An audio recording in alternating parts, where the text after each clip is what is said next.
کہ نیت جو ہے وہ دل کے ارادے کا نام ہے، البتہ زبان سے اگر کوئی الفاظ کہہ دے تو وہ بھی بہتر ہے، میں کل روزہ رکھتا ہوں، میں روزہ رکھوں گا، یہ بھی ٹھیک ہے۔ اور سحری کے لیے اٹھنا بھی نیت کے قائم مقام ہے، الگ سے جو ہے نیت کرنے کی کوئی ضرورت نہیں ہے۔ اور یہ جو الفاظ ہے بِصَوْمِ غَدٍ نَوَيْتُ مِنْ شَهْرِ رمضان، اس کے کہنے میں بھی کوئی حرج نہیں ہے، کوئی ضروری نہیں ہے۔ اور تیسری چیز اس میں یہ ہے کہ اگر کوئی آدمی سحری میں نہ اٹھ سکا اور وہ دیر سے اٹھتا ہے تو وہ کب تک جو ہے وہ روزے کی نیت کر سکتا ہے؟ تو اس کے حوالے سے ضابطہ اور اصول یہ ہے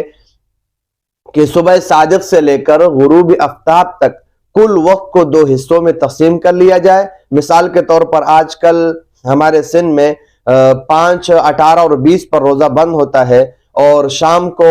6, 38 اور 40 پر تقریباً روزہ کھلتا ہے۔ تو اس کو آپ درمیان میں تقسیم کر لیں تو تقریباً 13 گھنٹے کا روزہ ہے تو 6.5 گھنٹے بن گئے۔ تو 6.5 گھنٹے کے حساب سے، یعنی کہ صبح سے آپ حساب لگائے 6.5 گھنٹے، 6 گھنٹے تک، مثال 11, 11:30 بجے بن جاتے ہیں، تو 11:30 بجے تک